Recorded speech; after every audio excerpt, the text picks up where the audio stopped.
This is Ben Ingram from the Atlanta Braves Radio Network, and it's time to go riding with the Braves, presented by Chevrolet. Let's see who else is riding with us today.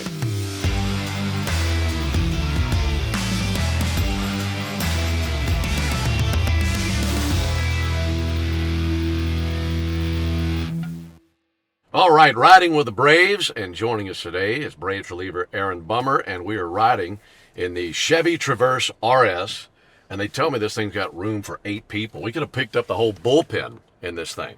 Maybe hey, that's what we need to do next. You just get the whole guy, all the guys? Yeah, we had somebody come down. We had Colin come down last year, talk to the bullpen in the bullpen. Now let's just bring them all in here.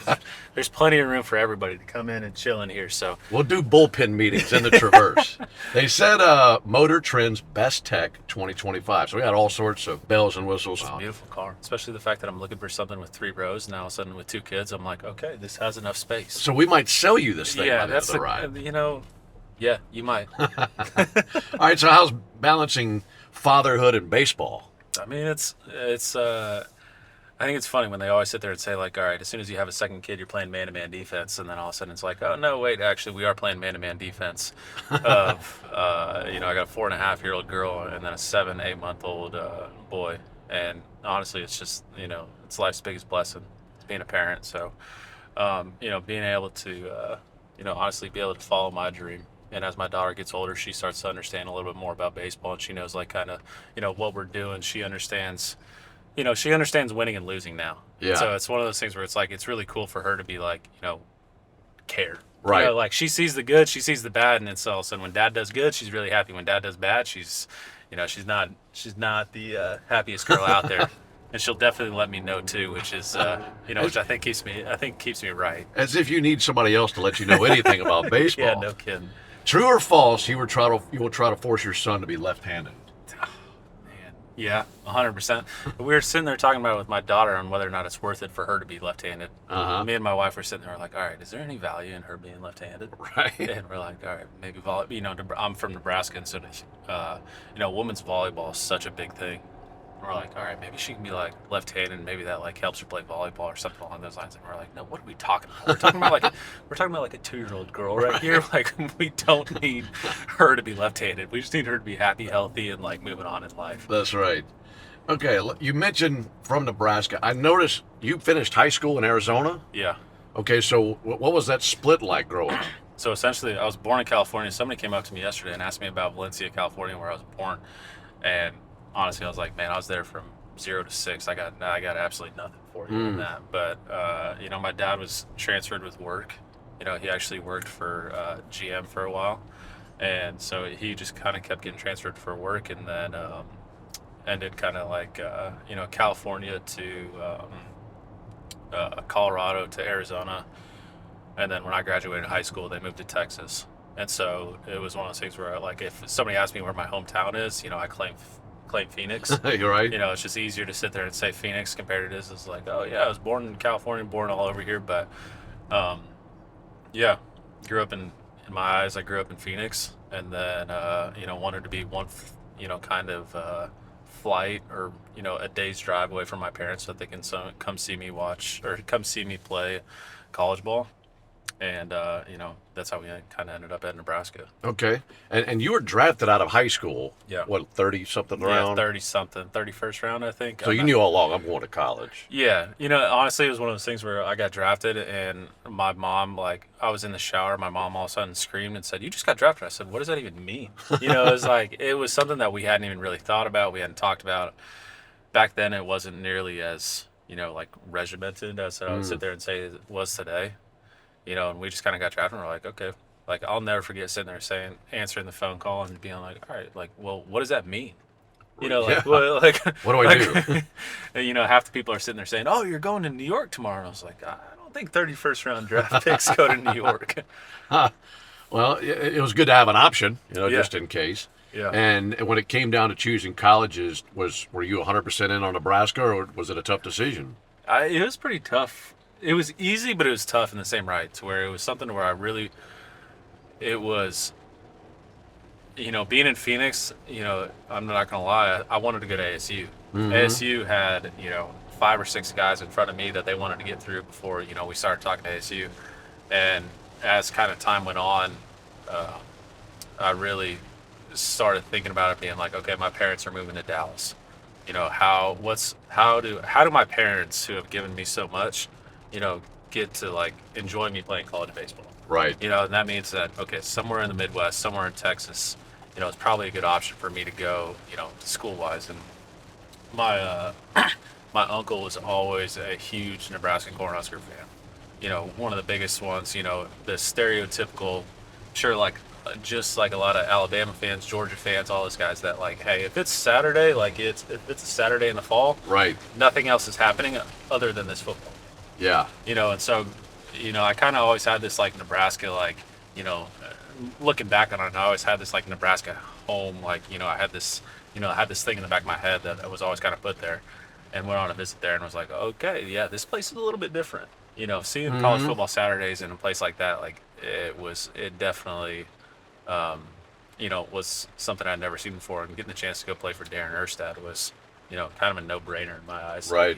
He's the epitome of kind of the grinder style style of baseball that like every kid wants to grow up playing like. Yeah. Which I'm sure helped when it came to, okay, changing your focus to, I want to be in the big leagues one day. I want to be a professional. You're already playing for a coach in college who had a big league career. So that was probably very helpful. I mean, it was definitely ran in kind of like a more pro manner. And I'll never forget there was a time to where I was going down to my first big league camp, and it was, what was that, 2017, going to my first big league camp, and I was driving from Omaha to Phoenix, and I stopped by the Alex Gordon training facility at like 4 o'clock in the morning. Yeah. It's just like, I was so excited to go to big league camp. I was like, all right, I got to go play catch. Like, I got to go do this stuff.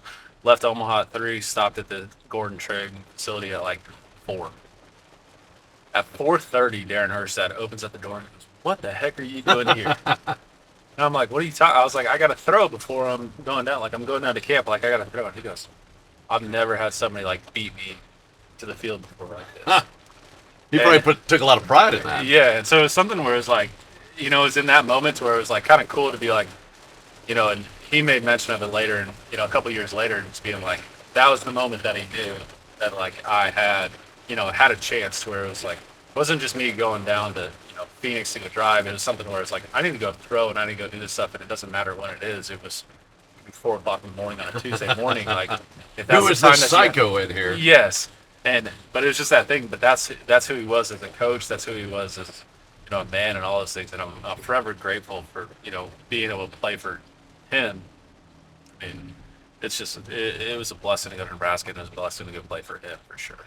There's a really good lesson in that, thinking about talent versus work ethic. Yeah. And there's a lot of guys who have a lot of talent. That's going to carry you a long way in this game. Oh, yeah. But you're not going to see everything you want to see in this game without that kind of work ethic, are you? No, and I think it's the cruel realization a lot of times. Like, I talk about it a lot. Like, a lot of times in baseball, you get punched in the face, man.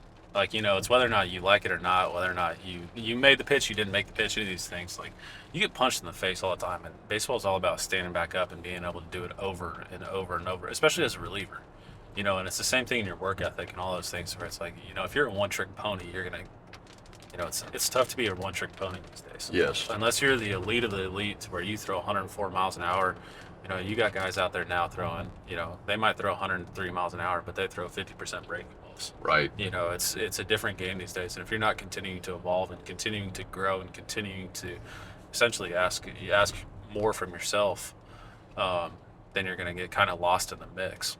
And I think that's a work ethic that I like to think that I built, that it's like good is never enough. Like, you always want something more, and it's tough in that, right? Because you're always asking for more for yourself, and then therefore you're not as happy with what you currently have. Sure. But like, it's a mindset to where it's always going to keep pushing you forward, so that you're not going to look back up 3 months after and be like, what the heck just happened? Right. And that's being intentional. Yeah. That's demanding more of yourself. And that gets you where you want to be, ultimately. 100%. The more faith that you put in the work that you're putting in, and the more work that you're, essentially to me, the more work that you put in, the more you're going to get out of it. Mm-hmm. And that's the more intentionality that you put behind anything, whether or not it's, your career, whether or not it's your family, whether or not it's being home with your kids. Like, you only have 24 hours in a day to sit there and be, focused and intentional. You can either spend that time like, scrolling on your phone, or you can send that, be intentional with your family. You can be intentional while you're in the weight room or doing your work on the field or any of those things. And I think that's what you see a lot of guys, these days, where it's like, the routines that people build in the big leagues and the routines that people build, to get there and stay there. It's incredible. Just the focus of work that people have these days is a different level. It's probably the great separator, isn't it? From haves and haves not. Honestly, it's a weird thing to think about now as being kind of more of a veteran guy. I debuted in 2017, and it's weird to think about that. It's like, 8 or 9 seasons ago or whatever it is. But even just the changes in, 8 or 9 years, the changes from, the last 4 or 5 years in the talent level, the work ethic, the routines, all these things that guys have, kind of tailored to be successful. It's a big deal. And there's a reason why sometimes we'll see guys throw 104 miles an hour, but all of a sudden then you kind of wonder yourself, why do they not have the success that other guys have? Yes. You see some guys throwing 87 miles an hour that they're having crazy amounts of success, and you're like, all right, this doesn't make sense. The guy throwing 104 should be more successful than this guy. Mm-hmm. But the routine, the process, the studying of hitters, all these things that the work that they put in behind the scenes is truthfully, the separator in being successful. Anyone can go out there and get 3 outs. But how do you do it day after day? When you don't feel your best, when you feel 85% of yourself, how do you sit there and, make sure that you're still able to get the outs that you need to get? And I think that's that separator thing, to where, the difference between making it to the big leagues and then sticking in the big leagues is being able to, when crap doesn't go your way, finding a way to still get the job done. Yeah, that's a great point.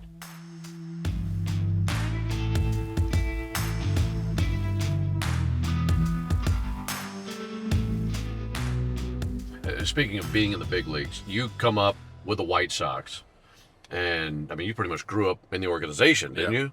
So to come through their minor league system, to get to the big leagues, and you were in Chicago, 6-7 years? Yeah. And then you come here. What was that like to be traded from the organization that you came up in and then landing in Atlanta? It's kind of funny because Atlanta's one of the few organizations that, I feel like Atlanta has a true national fan base. So you grew up, I grew up in the time where it was the Braves were on TBS. Yeah. The Cubs were on WGN. And then essentially, so you still had these cable games and you built this. I grew up watching Chipper Jones. Like, I grew up watching Andrew Jones route home runs. I grew up watching, the Greg Maddux, like these guys, like doing those things. And so you have this nostalgia of being a part of the Braves organization, that not only from, the 1990s to 2000s, but you get to walk into an organization that won, 7 straight division titles. Yes. They won a World Series. They did all these things where it's like, you're walking into a team that was, the expectations, are through the roof. So did you feel that walking in the clubhouse door the first time? Yeah, but it's not a weight, Yeah. It's an expectation, to where it's, I expect to walk in the door and win. Every day that when we walk in the clubhouse doors, we expect to win. Right. And that is the difference of, that to me is such a large part of who we are as a team and an organization, that when we put on the Braves uniform, when we know that we're going to get everyone's best. We know that everyone's going to go out there and do everything they can to beat us. But it's on us to sit there and say, look, if we do our part, we're going to win a heck of a lot of games. Yeah. And that's that nostalgia. That's that part of. That's the beauty of putting in a Braves uniform. You feel like you feel like you're going out there and you expect to win, and that's what every player wants. That's what every fan wants. That's what everybody wants, to sit there and say, like, hey, when we strap up on a day-to-day basis, we're going to win more often than not. And, at the end of the day, we're going to be in a great place at the end of the year.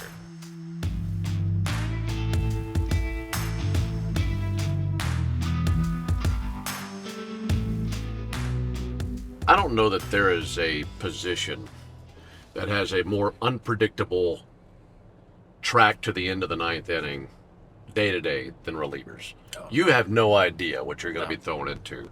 And I guess the question I want to ask is what is the most challenging part of your job? Because I think about guys getting up and getting warm. Maybe you don't even come into the game, or you're asked to go 2 or 3 days in a row. Yeah. All these challenges. What's the hardest part of the grind for a reliever? I would say the day-to-day of staying locked in at all times. It's one of those things where, like, we're sitting in the bullpen, we have fun, we have a great time, we we we play jokes, we chat, we do all these things. But everybody in that bullpen knows the pitch count. Everybody in the bullpen knows, where we're at in the lineup. It's those like subliminal things that you just kind of get so focused in on, to where no matter what, even if it feels like you're joking around, you're still kind of dialed into the game. Yeah. And so going in and day out and just being, focused at all times, you're kind of like, you're soft focused for 3 hours a day. To whether or not it's, you could sit there and come in the third inning, you could come in the eighth inning, you could think that your spot to come in the game is in the fifth inning, but all of a sudden you don't pitch in the fifth inning, but then you might warm up in the fifth, but then you also might go into the eighth. What a mind game. It's, you know what, I say this a lot, like being a reliever is kind of being a thankless job, but it's one of those things where it's like kind of being like a kicker in the NFL. You make the kick, that's what you're supposed to do. Yes. If you miss the kick with the game on the line, you're the GOAT. You're kind of, everyone sits there and says, "Man, you stink."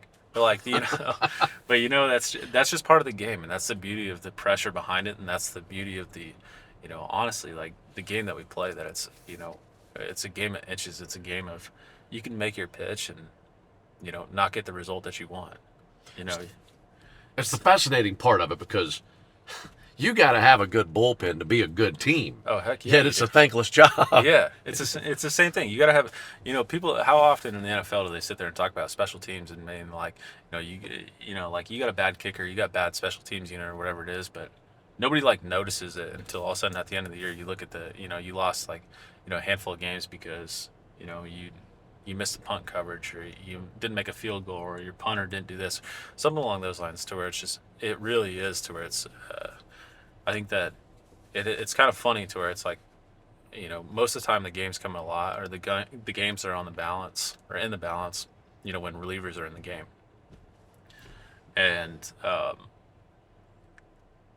that's why we love it, man. It's like, it's something that we all thrive on. It's the feeling of adrenaline that you get.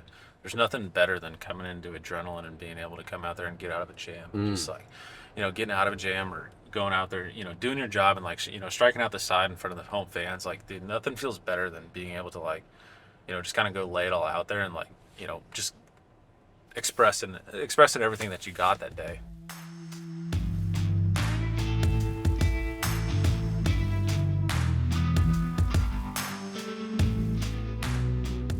All right, so along those lines, and you've been a reliever your whole career, and you've had some save opportunities. Yep. I've heard guys talk about how different the ninth is. How different is it really when you're getting to experience getting the final 3 outs versus maybe 3 big outs in the seventh or eighth inning? It's something where it's just kind of a different beast, in being the fact that it's the crowd, it's the at bats, it's some things like that. But then also at the same time, it's the same, and it's the more that you try and make it to be something different than what it is, the more difficult the more difficult it is on yourself. And I think that that's kind of, the opportunities that I've gotten. It's, it's a weird thing to where it's the opportunities that I've gotten essentially have been,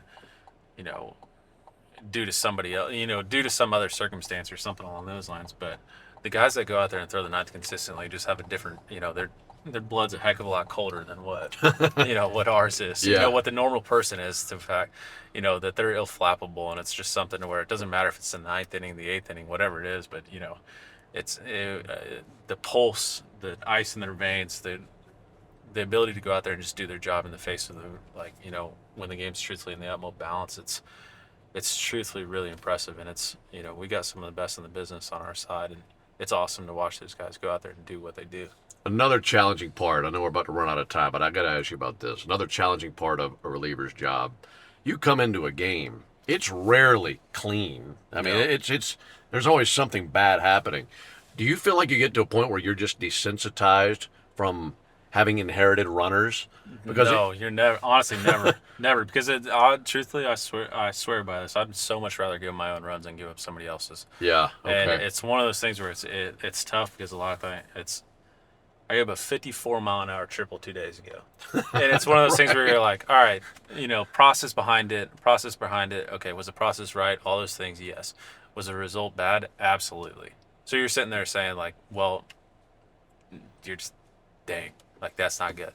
But you don't necessarily get desensitized to it, but you understand that it's the same thing. The game's in the balance, and essentially it's like, you know what, can I go out there and help, my brother that's in the bullpen that didn't, there's 8 of us out there for a reason. They're, with the starter, and it's everyone's pulling from the same rope, and everybody wants, to help their teammate and do as much as they can, to be there for their teammate and their guys. So it's like, that to me is something where it's like, do you get used to the situation? Yes, but do you get numb to it? No. Like that's when your juices get going, and it's like, all right, I got to get these outs. Like, I need to help. I need to get this for my guy, because you know what, there's gonna be a point in time where they're gonna get me. Right. That to me is that to me is one of the more important things that, truthfully for me, that I would so much rather give up my own than somebody else's. Yeah. Well, it's been fun to visit with you. Let it be known that today it's not a thankless job that you do. I appreciate it. It's a really hard job you guys appreciate do, that. and you guys are terrific at it. Aaron, thanks so much for the time today, Absolutely, man. You got Appreciate it.